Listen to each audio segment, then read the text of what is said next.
Oi, pessoal, meu nome é Sionara Carvalho, eu sou médica, graduada pela Universidade Federal do Piauí.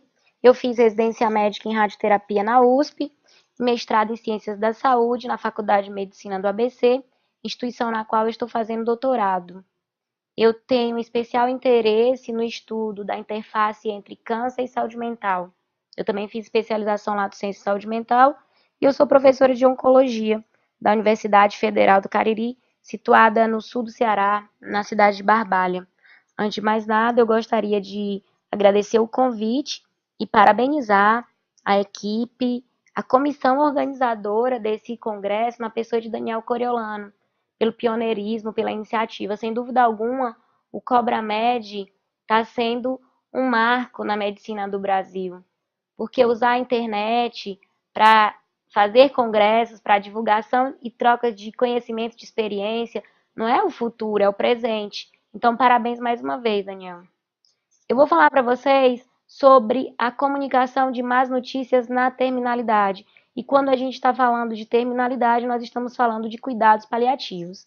Existem 4 pilares fundamentais dos cuidados paliativos. O primeiro pilar é o tema da nossa aula, é a comunicação adequada com o doente e sua família. É uma habilidade fundamental para o médico, e aí tem alunos que vêm para mim, professora, eu sou tão tímida, eu sou introspectiva. Então eu digo, treine sua habilidade de comunicação, porque ela é imprescindível na prática médica. Você precisa ser um bom comunicador. E uma habilidade a gente adquire com treinamento, é repetição e prática. É o tema da nossa aula, nós vamos discorrer sobre isso mais adiante.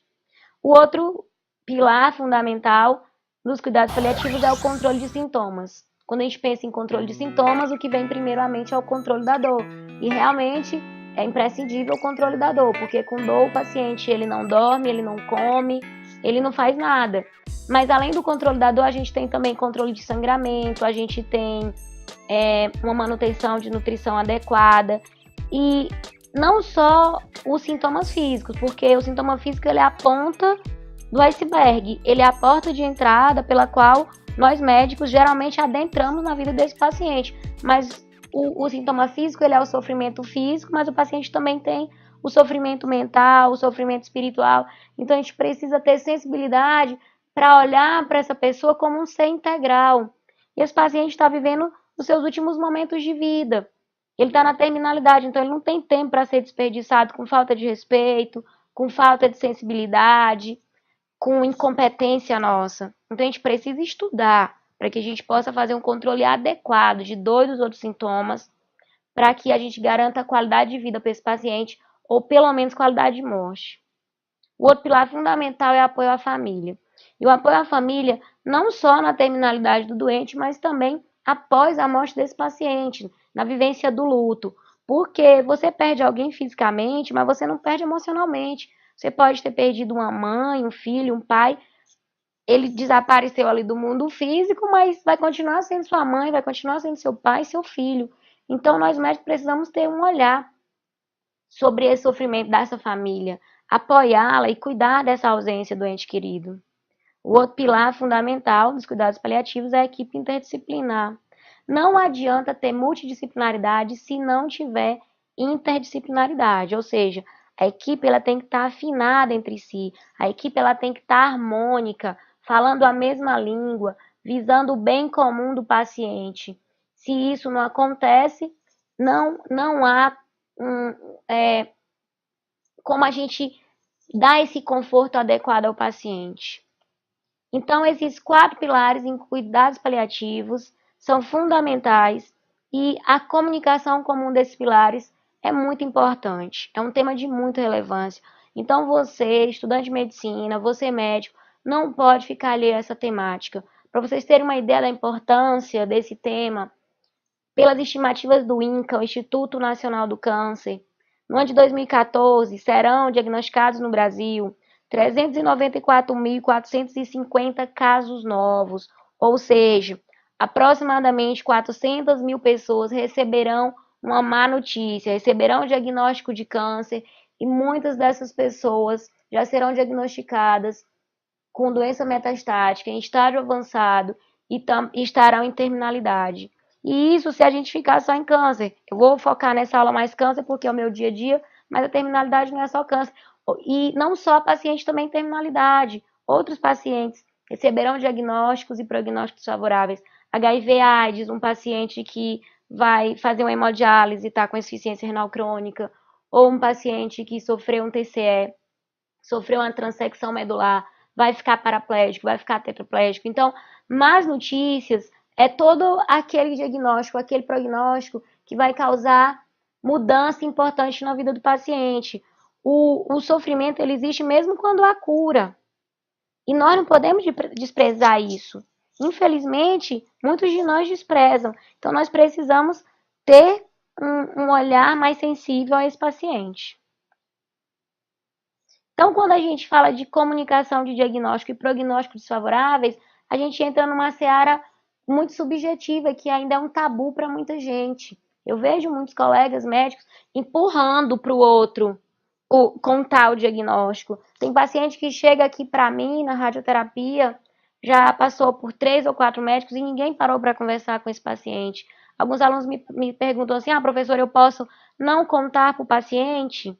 Quando a família pede para eu não contar, será que eu posso não contar? Chega uma filha e diz assim: doutora, não fale para minha mãe que ela tem câncer. Ou então, não fale para minha mãe que o tratamento dela não é mais curativo. Porque eu conheço minha mãe. Ela vai ficar depressiva, ela não vai querer mais lutar pela vida. Será que eu posso acolher esse pedido desse familiar, dessa filha? Eu posso dizer assim que vou fazer uso de uma mentira caridosa quando a família diz assim: mas é pro bem dele, é pro bem dela, doutora. Será que eu posso? Quem é que me dá resposta sobre isso? Nós temos nos nossos manuais médicos, nos nossos livros, ensinando a gente se eu devo contar, se eu não devo contar.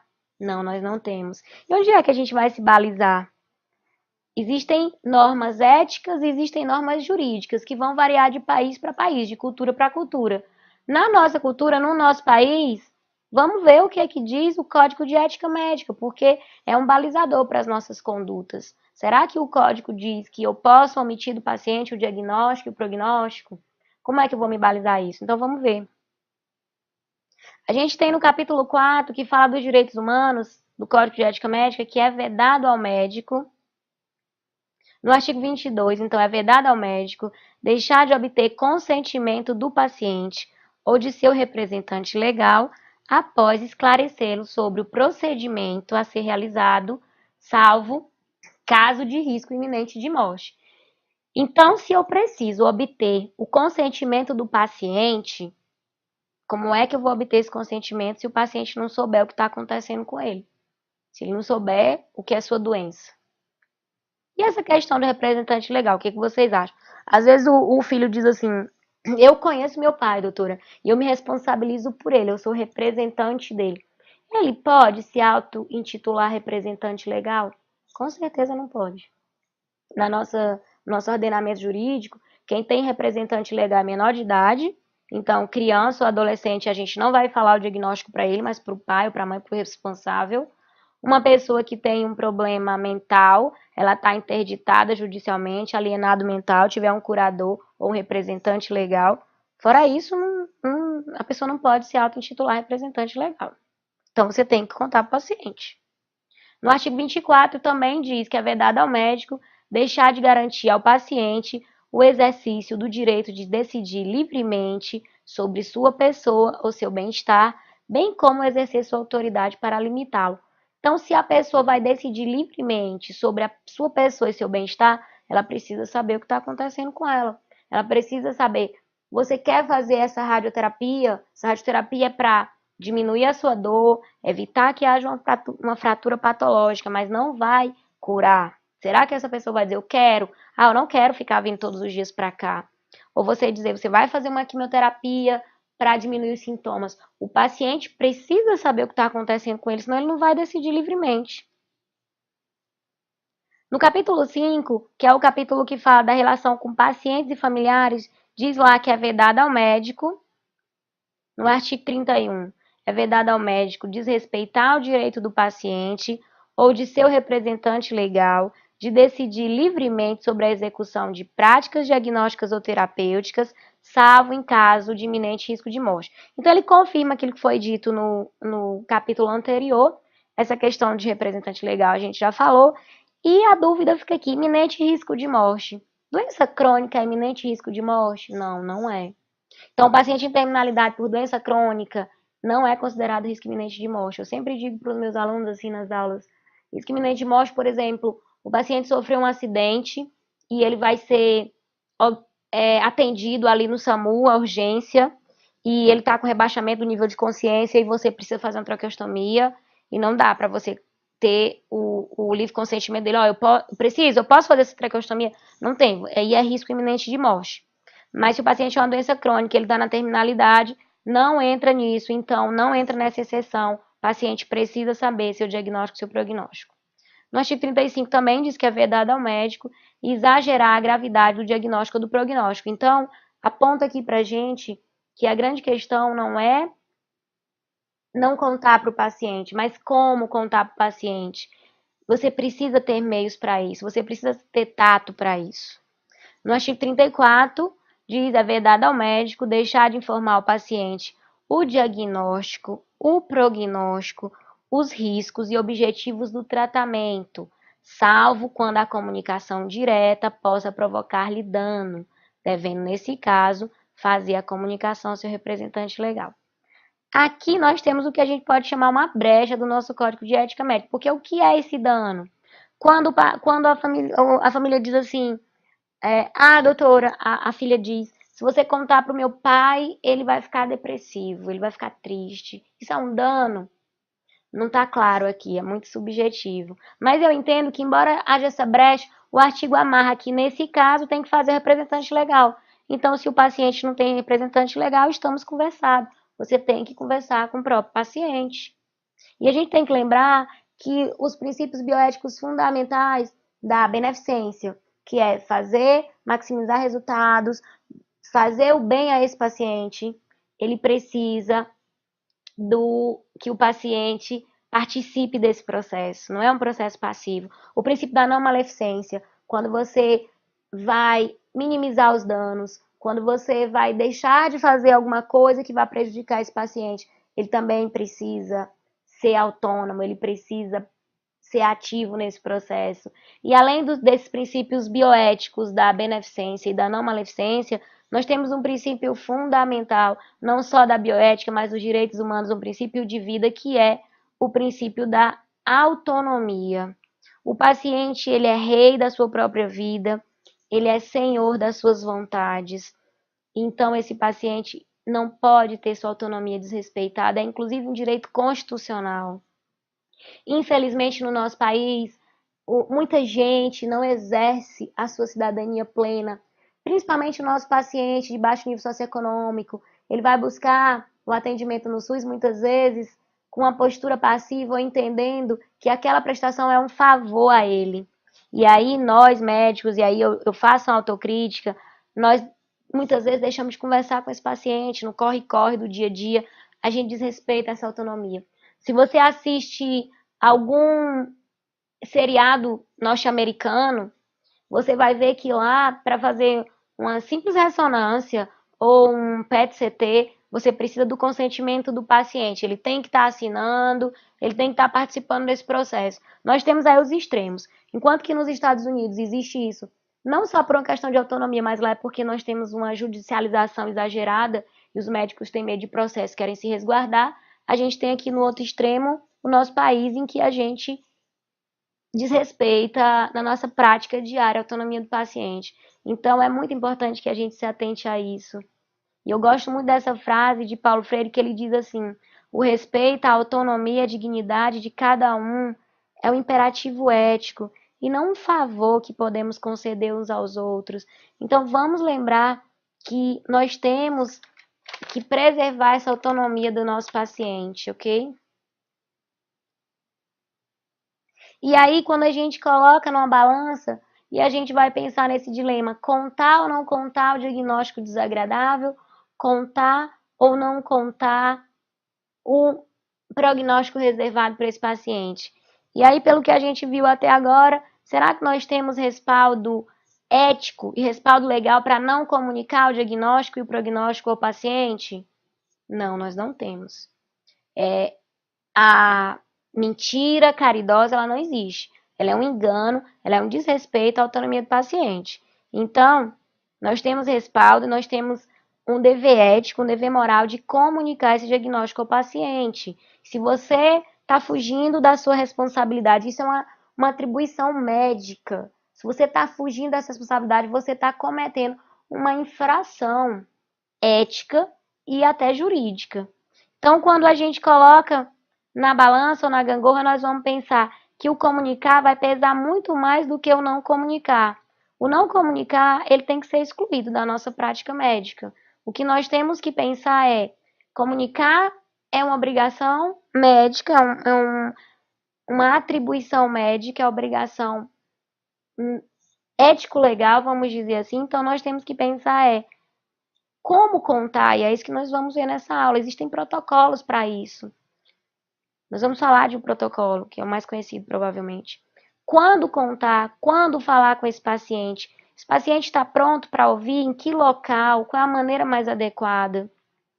Porque se eu pensar, eu tenho um diagnóstico, eu tenho uma bomba, o que eu vou fazer com essa bomba? Eu vou jogar no colo do paciente, sair correndo e esperar explodir? Não, não vou fazer isso. Muitas vezes, no nosso país, como a gente tem uma grande parte da população que não tem acesso à saúde facilmente, quando você for dar um diagnóstico, você já está dando um prognóstico fechado ou desfavorável também. Semana passada eu atendi um paciente que abriu o quadro clínico com uma dor no quadril e aí se viu que era uma metástase, era uma lesão osteolítica de um câncer de pulmão, ou seja, o momento do diagnóstico já veio com a descoberta de uma doença metastática. Não há mais possibilidade curativa. Então, isso pode acontecer muitas vezes na prática clínica. E aí a gente precisa pensar como é que eu vou comunicar essas más notícias. E nós temos 4 objetivos essenciais da divulgação de más notícias. Quando a gente vai falar desse assunto, um dos objetivos, eles são todos interligados, é determinar a compreensão, as expectativas e prontidão do paciente para receber a notícia. Então, como é que a gente faz isso? A gente sonda o paciente. Você pode perguntar assim, seu João, o senhor está aqui por quê? Qual é o motivo da sua consulta? E aí você vai conseguir observar o que esse paciente está compreendendo daquela situação. O que ele está desconfiando, o que ele sabe, o que conversaram com ele sobre aquilo. O paciente, ele te sinaliza. Você vai pensar, o paciente está pronto para ouvir?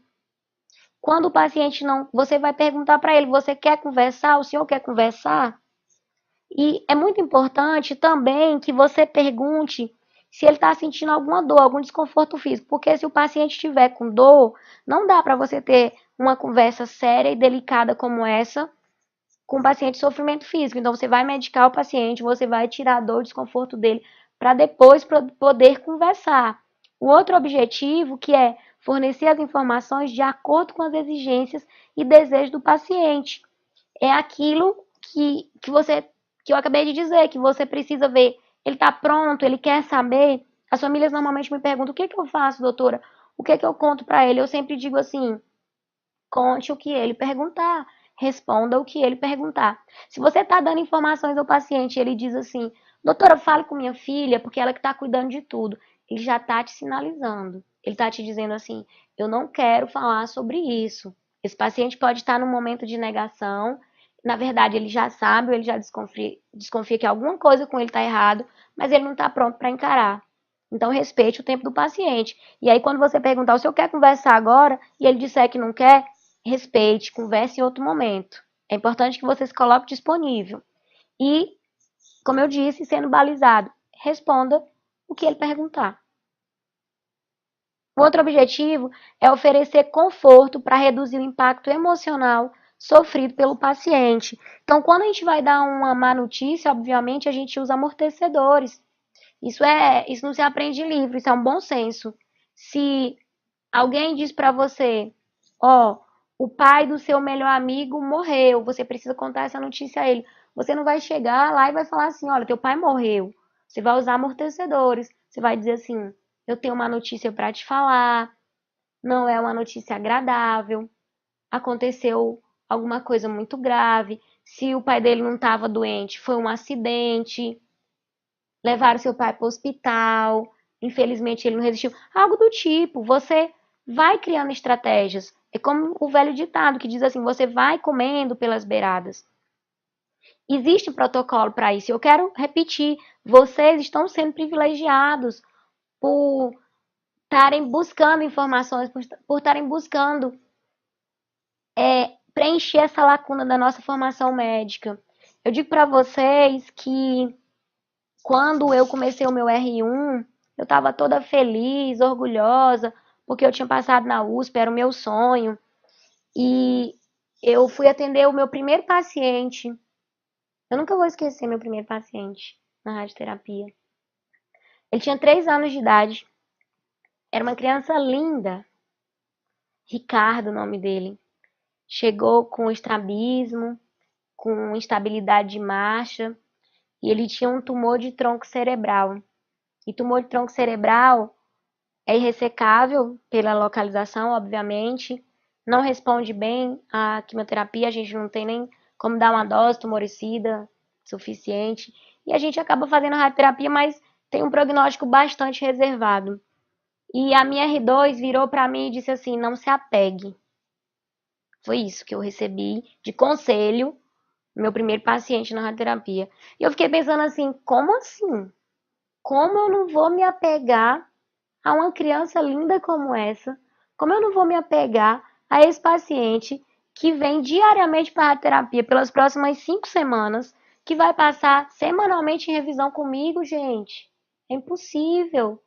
E nós estamos falando da USP, nós estamos falando da que é considerada a melhor faculdade desse país, a melhor universidade desse país. Infelizmente, isso foi em 2001. 13 anos se passaram, infelizmente não mudou muita coisa na nossa grade curricular. Durante os meus 6 anos de faculdade, eu também não tive aula sobre isso. Durante o meu tempo de residência, o HC, como tem muita demanda, a residência ela é muito tocação de serviço, mas também é muito voltado para a parte teórica. Eu tinha aula todos os dias. Eu tinha aula de física médica, de radiologia, eu tinha aula de discussão de artigo científico, mas eu nunca tive uma aula para falar de terminalidade, para me ensinar como comunicar más notícias, cuidados paliativos, como cuidar do cuidador, como controlar minhas emoções, como cuidar das minhas emoções ao cuidar de um paciente que está com câncer. Então eu digo a vocês, busquem informações, busquem conhecimentos, porque ainda hoje nós temos essa lacuna. Aqui na nossa faculdade de medicina aqui da Universidade Federal do Cariri, esse ano a gente conseguiu começar uma disciplina optativa de cuidados paliativos. Então isso é bom, eu espero que no futuro faça parte da grade obrigatória. Na minha faculdade, eu não sou nem tão antiga assim, gente, mas eu não tive nem oncologia como uma disciplina estruturada. Hoje a oncologia já faz parte da grade curricular. Então eu quero dizer a vocês que busquem a informação, treine essa habilidade, porque isso é uma habilidade. E o outro objetivo é formalizar um plano de tratamento em cooperação com o paciente. Então é você dizer para ele o que tem a ser feito. É cuidado domiciliar, tem como fazer uma radioterapia, tem como fazer uma quimioterapia, vai ter que fazer uma gastrostomia, o que você vai fazer? E quando você formalizar esse plano de tratamento, você precisa ter o consentimento dele. Olha, seu João, olha, dona Maria, a gente vai fazer assim, o senhor quer fazer? E ver o que esse paciente, o que esse familiar vai dizer. Então, a gente está vendo que a comunicação ela é fundamental na prática médica, na nossa prática diária.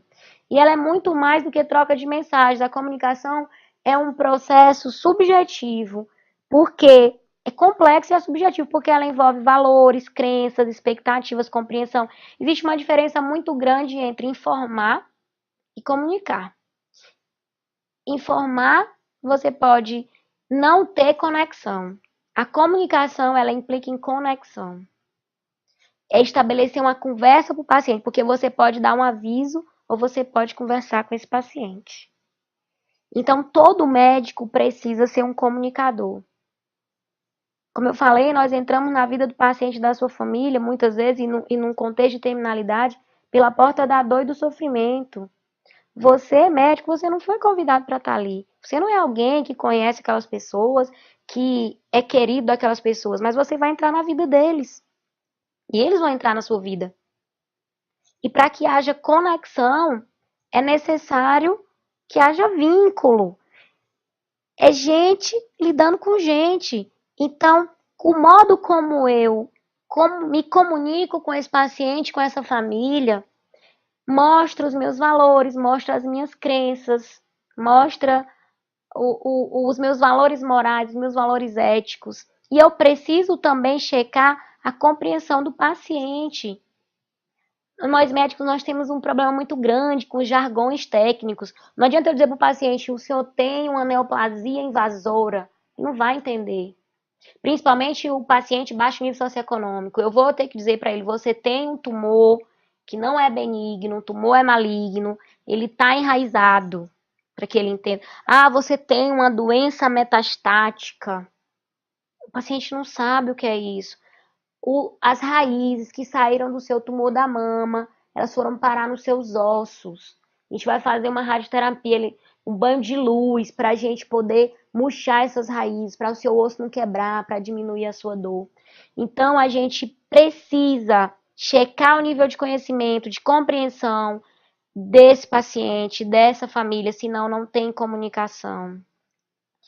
E o vínculo do paciente ele vai se formar com o médico, mas com toda a rede de profissionais que integram a equipe interdisciplinar. Então, a equipe tem que falar a mesma linguagem. Nós precisamos estar em harmonia. E, ao contrário do que a minha R1, minha R2 disse lá para mim, quando eu fui cuidar do Ricardo, não se apegue, eu digo para você, conecte-se, crie esse vínculo, porque nós somos gente lidando com gente. E se você não está criando vínculos, se pergunte por que isso está acontecendo. Pode ter alguma coisa errada nisso, porque nós somos seres interrelacionais. Como que nós não vamos criar vínculo com nossos pacientes, com a família desse paciente? Alguma característica tua vai te vincular ao teu paciente, inevitavelmente. Então se pergunte, como é que você tem sido conhecido por seus pacientes? Como é que você tem sido identificado por eles? Tem uma frase que diz assim, que cada médico tem um paciente que merece. E às vezes eu vejo os colegas assim, reclamando, dizendo, poxa, eu só tenho um paciente chato. E aí eu digo assim, digo pra você, se você só tá tendo um paciente chato, se questione, olhe pra dentro de você, se pergunte, será que você tá no lugar certo? Será que você fez a escolha certa? Se eu vejo gente dizendo assim, não tenho paciência pra mãe e pra avó, então não vai fazer pediatria. Porque se você fizer pediatria, você tem que ter a sensibilidade de entender que uma febre no filho daquela mulher é o fim do mundo para ela. Se o cocôzinho ficou verdinho, ficou amarelinho, é de suma importância. Ela vai querer ligar no seu celular para perguntar. Então, se você está achando que ela é chata, que ela é insuportável, talvez você está no lugar errado. Gente, a vida ela é resultado das nossas escolhas. Então, escolha bem. O paciente não tem culpa se você escolheu errado, a família do paciente também não. Se você não gosta de conversar, não quer ter contato direto com o paciente, vai fazer imagem, vai fazer radiologia, vai fazer patologia, anatomia patológica, patologia clínica. Não gosta de lidar, de conversar, não gosta de lidar com o paciente terminal. Ah, eu choro, eu me sinto mal. Não vai fazer oncologia. Você só tem essa vida. Nem que você acredite em outras vidas, em reencarnação. Eu não acredito em reencarnação, eu acredito em vida após a morte. Mas mesmo que você não acredite, ou que você acredite que essa vida é única, você só tem ela. Então para pensar o que você está fazendo da sua vida. É isso que eu tenho para dizer para você. E dentro dessa comunicação de más notícias, algumas dicas simples, mas que fazem toda a diferença. E a primeira delas é seja sincero. Então a gente já viu, não existe mentira caridosa, não tem espaço para isso na prática médica. O próprio Jesus Cristo, ele já falou assim: conhecereis a verdade e a verdade vos libertará. Eu não estou falando aqui de Jesus Cristo num viés religioso, mas como um pensador. A verdade, ela é libertadora, por mais dolorosa que ela seja. Mas existe uma diferença entre ser sincero e ser cruel. Você não precisa ser cruel, você pode ser delicado, você pode ter empatia na hora de comunicar isso. Cuidado para que você, médico, não seja a primeira pessoa a matar seu paciente, tanto na forma de dizer, quanto na forma de olhar para ele como se ele já tivesse morto. Então, seja sincero, mas seja sincero com delicadeza, com acolhimento. Prepare-se antes de falar para o paciente. Passe na sua mente o seu discurso, o que você vai dizer para ele. Avalie sua linguagem corporal. Não adianta a boca dizer uma coisa e os olhos dizerem outra. Toque esse paciente, olho no olho, mão na mão. Ajude esse paciente. Seja empático. A simpatia é o sentir junto. A empatia, gente, ela é um estágio além. Ela é o colocar-se no lugar do outro.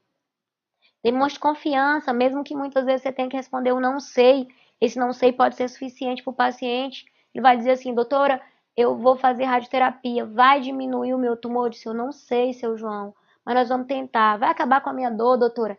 Eu não sei, mas você tem 70% de chance de melhorar essa dor. Vamos acreditar que você vai entrar nos 70%. Vamos tentar.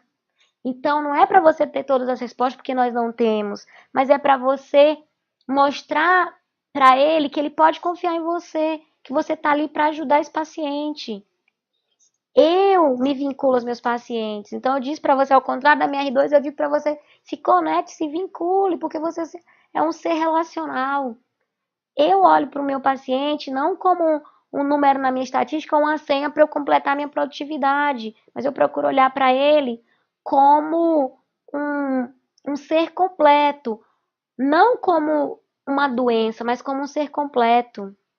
Recapitule os pontos-chave, recapitule na sua mente antes de partir para a comunicação com o paciente, e quando você terminar de falar com ele, você também recapitula fazendo um resumo para ver se o paciente entendeu. Isso é muito importante, gente. Tenha uma escuta atenta. Mostre-se disponível. O paciente vai se sentir importante. Ele vai ser visto como um ser integral. Permita que ele expresse suas emoções. Se ele quiser chorar, deixe ele chorar. Se ele quiser se revoltar, poxa, eu nunca matei, nunca roubei ninguém, porque isso está acontecendo comigo. Tanta gente ruim por aí. Ouça, acolha isso que o paciente tem para dizer. Respeite os valores e as crenças do paciente. Isso é muito importante. E, gente, quando faltarem palavras, um toque carinhoso é uma boa alternativa. Um abraço, por mais simples que seja, é tão importante para esse paciente, para essa família. Toque. Nós vivemos uma cultura latina tão sinestésica. Nos Estados Unidos, na Europa, a cultura anglo-saxônica ela é mais fria, a nossa cultura não. Ela é de conexão, ela é de acolhimento. Então, faça isso. Olhe para esse paciente, toque esse paciente. Existem alguns protocolos para comunicação de más notícias. Nós vamos falar aqui do protocolo SPIKES. O S do protocolo, ele quer dizer setting up the interview. É como marcar essa entrevista, em que local, como ter essa conversa com o paciente. O P é de perception, como o paciente está percebendo a sua situação, o que ele sabe. O I é invitation, convide o paciente para falar, convide o paciente para dizer o que ele quer saber, o que ele está entendendo daquela situação. O K é o knowledge, forneça informações, transmita conhecimentos a esse paciente, mas cheque para saber se ele entende. Use uma linguagem adequada, e eu volto para aquela questão. Vamos evitar o jargão médico, então dizer assim: o paciente vai a óbito. O que é óbito, gente? Onde é que fica isso? Como é que eu vou para lá? Vou a pé? Vou de ônibus? Vou de táxi? Vai morrer, vai falecer. Você precisa falar uma linguagem clara para o paciente. Vai fazer uma gastrostomia. O que é gastrostomia? Vai colocar uma borrachinha, uma borracha na sua barriga para o senhor poder se alimentar. vai fazer uma colostomia. E o paciente lá sabe o que é colostomia, pessoal. Vai ter que colocar uma bolsinha para você fazer cocô. Não vai mais fazer cocô por baixo, vai fazer cocô aqui, por uma bolsinha. Converse com esse paciente de forma que ele possa entender. Não adianta jogar uma enxurrada de informações. O E quer dizer emotions, deixa o paciente expressar aquilo que a gente falou, deixa ele chorar, deixa ele se revoltar, deixa ele falar que está triste. E por fim, o S é Strategy and Summary, é fazer um sumário, recapitular os pontos-chave, estabelecer uma estratégia de tratamento, de cuidados paliativos, de cuidados domiciliares com o paciente. Então, o S do Spikes é o setting up da interview, ao pé da letra seria marcar a entrevista. Tem que ser em local reservado, não pode ser no meio do corredor. Se é na enfermaria, não pode ser no horário que está passando visita, que está aquela confusão na enfermaria. De preferência na presença de familiares, porque os familiares vão dar suporte ao paciente. A família faz a ancoragem social e precisa ter tempo suficiente. É por isso que muita gente não gosta de comunicar mais notícias. E aquilo que eu falei para vocês, eu recebo o paciente aqui no centro de oncologia e eu vou conversar com ele e diz: doutora, ninguém me contou. Ou então ele fala assim: o médico lá do postinho ou o médico lá do ambulatório da minha cidade, ele disse que aqui em Barbalha, que Barbalha é onde fica aqui o centro de oncologia, é que ia conversar comigo. Isso está errado. Isso é uma atribuição do médico. Seja o médico que está na unidade básica de saúde, o médico de estratégia de saúde da família, seja o médico do serviço especializado, seja o intensivista. Se você é médico, você tem essa atribuição de dar esse diagnóstico, de conversar com esse paciente. O P, o perception, é avaliar a percepção do paciente. Qual é o ponto de vista do paciente? Sob quais lentes o paciente está vendo essa situação? Identifica as informações. E aí, quando eu cheguei também no meu R1, eu achava assim, inimaginável que o paciente já tivesse passado na cirurgia oncológica, na oncologia clínica, e ele chegasse na radioterapia, e ele não soubesse direito o que, que ele tem. E muitas vezes entrava alguém da família fazendo gestos, dizendo assim, não, que era para eu não contar, a gente me chutando por baixo da mesa. E aí, eu nem sabia que existia esse protocolo, eu nunca nem tinha ouvido falar do Spikes, mas eu fui desenvolvendo estratégia. E uma dessas estratégias era perguntar para ele: o que é que o senhor está aqui? O que é que o senhor sabe? Qual é a sua doença? Porque aí eu começava a ver qual é a percepção do paciente. Quando eu descobri o Spikes, eu falei: nossa, que bom que isso existe. Eu penei para conseguir chegar nesse ponto. E que bom que os estudantes e quem está tendo conhecimento disso não vai mais precisar penar por isso. Então, ao saber essas informações, você pode corrigi-las ou ajustá-las. Então, dizer ao paciente o que é mito, o que é verdade, porque ele ouviu falar, ele conhece o vizinho dele teve um problema e você tem que dizer a ele que o caso dele é diferente. Então, o perception se resume no o que você compreende sobre sua situação. O I do Spikes é o invitation, é convidar o paciente a falar. Então, você precisa entender o grau de detalhes que ele quer saber. Como eu disse para vocês, o paciente sinaliza, você pergunta a ele o que você tem alguma coisa para perguntar? E aí você vai vendo quantas informações ele quer saber. Se o paciente não quiser conversar naquele momento, você respeita o tempo dele. Mas é importante você se colocar disponível para maiores esclarecimentos. Olha, seu João, a gente volta a conversar depois. Tem mais alguma coisa que o senhor quer saber? É importante que você vá permitindo a ele que pergunte. E sempre aquela regra básica, uma regra master. Responda o que o paciente perguntar. Quando ele responde, ele está te sinalizando: eu quero saber, eu estou pronto para saber. Muitas vezes a família diz: eu não quero que saiba. E ali a família está demonstrando a sua incapacidade. A filha está transferindo. Ela tem algum problema, algum abismo de comunicação com seu pai, com sua mãe, e ela está demonstrando naquele momento. Então você pode conversar com o paciente e fazer, muitas vezes eu faço isso também, outra estratégia, com que o paciente mostre para a família que ele já sabe. Porque quando alguém chega assim, não conte, eu digo: você acha que seu pai não entende as coisas? Ele é um homem inteligente, ele é um homem lúcido, ele é um homem vivido, ele sabe que está acontecendo alguma coisa com ele. Até quando você quer sustentar essa mentira? E muitas vezes quando eu pergunto para o paciente, seu Paulo, o que é a sua doença? Ele já diz assim, doutora, deve ser algo muito grave, porque eles não resolveram na minha cidade, mandaram para cá. Ou então eles costumam dizer assim, me mandaram para esse lado do hospital. Porque o centro de oncologia que eu trabalho, ele é ligado a um hospital geral, ele não é um hospital todo oncológico. E esse lado que ele está dizendo é oncologia. Então, muitas vezes ele está dizendo assim, eu tenho aquela doença. E eu disse, é aquela doença. É um tumor que não é benigno. Então ele vai perguntar, um tumor maligno é um tumor que está enraizado. Então, quando você começa a perguntar, você mostra para a família que ele já sabia. O próprio diagnóstico sai da boca dele. Então, isso é importante para você vencer essa resistência inicial da família.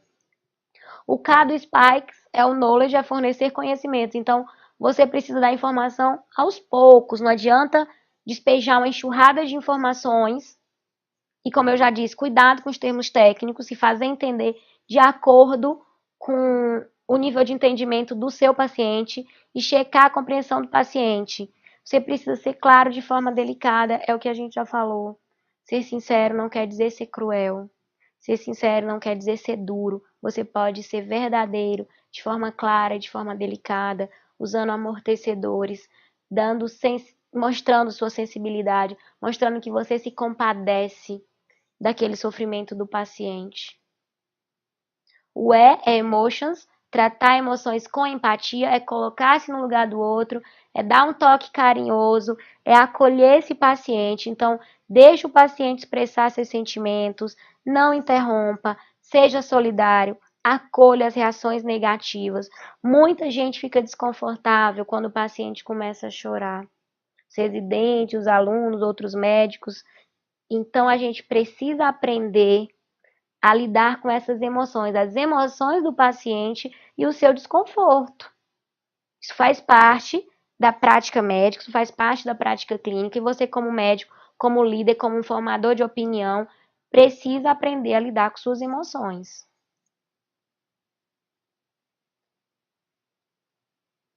O S é Strategy Summary, é você fazer um resumo geral, um sumário, e estabelecer com o paciente a estratégia do que vai ser feito para ele. Então, você repassa o que foi dito, as principais informações, e você vai checar se o paciente está pronto para discutir o que será feito. Se o paciente não sinalizar que quer continuar, pare a conversa ali e retome em outro momento. Se o paciente está entendendo, porque ele está acometido por um turbilhão de emoções. E às vezes você não consegue prosseguir, você não consegue estabelecer ainda a estratégia de tratamento. Se for naquele momento, bem, se não, no outro momento você volta e apresenta as possibilidades de tratamento e de cuidados para esse paciente. Vai ficar em cuidado domiciliar, vai ficar internado, vai fazer um tratamento ambulatorial, o que vai acontecer com ele? Então, gente, o que a gente vê na nossa grade curricular e na nossa prática médica é que nós médicos nós somos treinados para cuidar da vida. Nós cuidamos da vida e da morte, mas nós nos preparamos para a primeira, mas quase nunca para a segunda. Dificilmente nós temos no nosso tempo de formação disciplinas, treinamentos voltados para isso. E aí a gente às vezes não sabe lidar com a nossa sensação de impotência e de fracasso. Se você olhar para a doença, você vai ter uma sensação de fracasso muitas vezes. Mas se você olhar para o paciente, nunca vai ter fracasso. Na medicina não existe fracasso, porque quem cuida de pessoas sempre ganha. Então, se você mantiver seu foco na pessoa, você nunca vai se sentir frustrado. Porque mesmo quando não for possível curar, gente, sempre vai ser possível cuidar, sempre vai ser possível dar carinho, sempre vai ser possível dar conforto, dar amor a esse paciente. Então, é importante que a gente treine o nosso acolhimento. As outras áreas de saúde, a enfermagem, a fisioterapia, eles têm na formação dele o assistente social, o psicólogo, uma carga horária mais voltada para isso, e nós médicos, infelizmente, não temos. Muitas vezes a gente fica numa formação tecnicista. Eu não gosto de usar o termo medicina humanizada, porque humanizada é a vida. E a medicina, como extensão da vida, ela já é humana. Ela é a expressão da minha humanidade. mas eu gosto de usar o termo uma medicina mais afetiva, uma prática médica mais afetiva. Então, é importante que a gente saiba se comunicar, estabelecer esse vínculo com o paciente. Para que nós possamos ser sempre bons comunicadores, nós temos que treinar essa habilidade. É isso que eu estou repetindo o tempo inteiro. Para que nós possamos ser promotores de educação em saúde, porque a educação em saúde ela envolve educação para a vida e educação para a morte. Então, falar da morte é importante, ela faz parte da vida. E entender que a morte não é um fim, ela é uma continuidade, que além da dimensão física nós temos outras dimensões, isso é de fundamental importância, porque a espiritualidade, ela é uma condição essencialmente humana. Eu vejo muitos médicos se afastando da espiritualidade e eu fico triste com isso. Você médico não precisa ser religioso, você não precisa seguir uma religião, mas é importante que você alimente sua espiritualidade, porque a espiritualidade, ela vai te trazer respostas.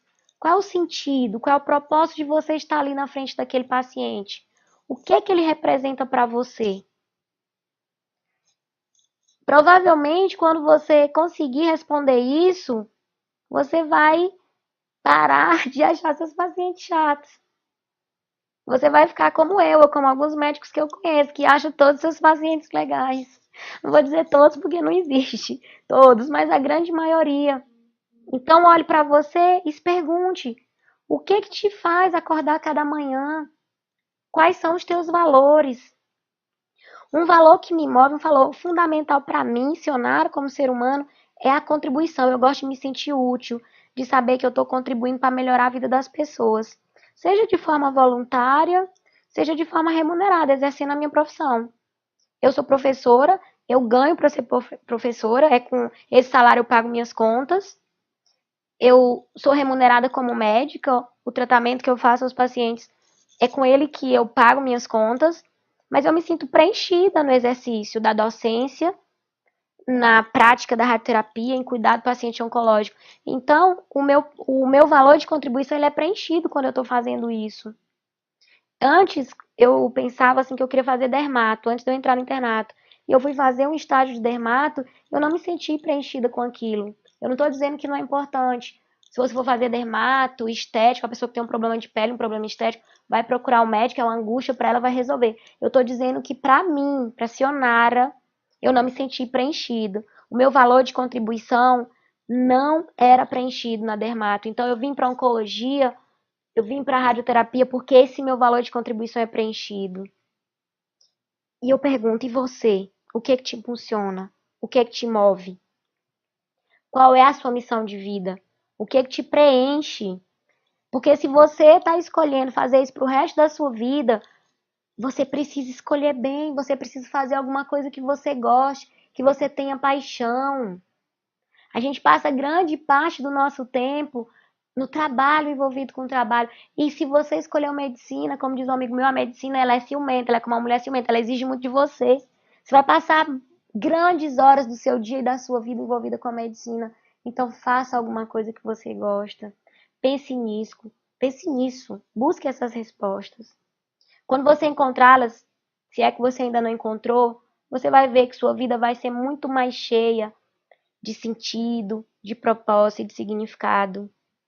E aí, quando a gente faz essa educação para a vida e para a morte, quando a gente avalia a nossa vida, a nossa missão de vida, e a gente encontra essa missão, e a gente alinha a nossa vida, o nosso discurso com a nossa prática, a gente passa a ser mensageiro de esperança, a gente passa a ser um promotor de saúde, e você vai ser um bom comunicador, você vai ser um mensageiro de acolhimento, mesmo quando você for comunicar más notícias, porque você vai conseguir ter empatia e você vai conseguir dar alívio, dignidade ao paciente no seu momento de terminalidade.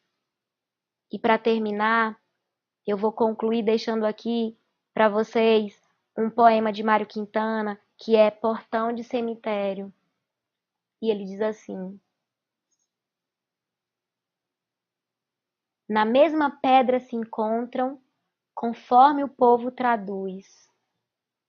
Quando se nasce, uma estrela, quando se morre, uma cruz. Mas quantos que aqui repousam, hão de emendar-nos assim? Ponham-me a cruz no princípio e a luz da estrela no fim. Bem, era isso que eu tinha para falar e eu espero que tenha sido útil para você. Se alguma coisa do que eu falei aqui chegou no seu coração, encontrou guarida no seu coração, eu estou feliz. Eu cumpri a minha missão, eu preenchi o meu valor de contribuição. E eu agradeço mais uma vez ao Daniel e eu termino aqui deixando o meu e-mail. Se você quiser trocar a experiência comigo, se você quiser conversar comigo, meu e-mail é sionaracarvalho@gmail.com e aqui é o site que eu fundei com meu marido. Ele é Ildefonso Carvalho, ele é mastologista. É o www.portalsim.com.br, a sigla SIM, quer dizer Saúde Integral da Mulher.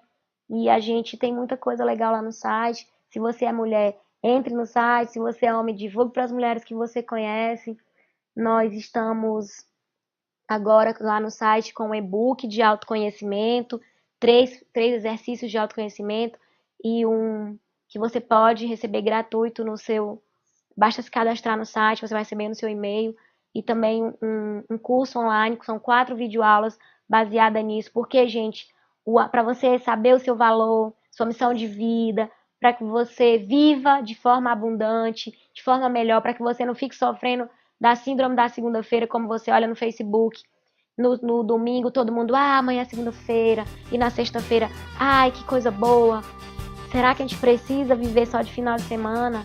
Será que a gente precisa começar a segunda-feira torcendo para que seja sexta-feira? Não, a gente não precisa. A gente pode ter uma vida abundante se a gente alinhar os nossos valores, a nossa missão, com a nossa prática médica, com a nossa vida. É essa bandeira que eu levanto. E para que a gente possa fazer isso, o autoconhecimento é um passo importante. Por isso que a gente está com esse site, ele entrou no ar no dia 1º de setembro. E a nossa primeira escolha foi fornecer esse e-book e esse curso gratuito de autoconhecimento, porque a gente acredita que o autoconhecimento é essa ferramenta para que a gente tenha uma vida mais feliz. Então, entre lá no Portal Sim, vai ser um prazer ver vocês lá, mande e-mail, comentem. Muito obrigada, gente.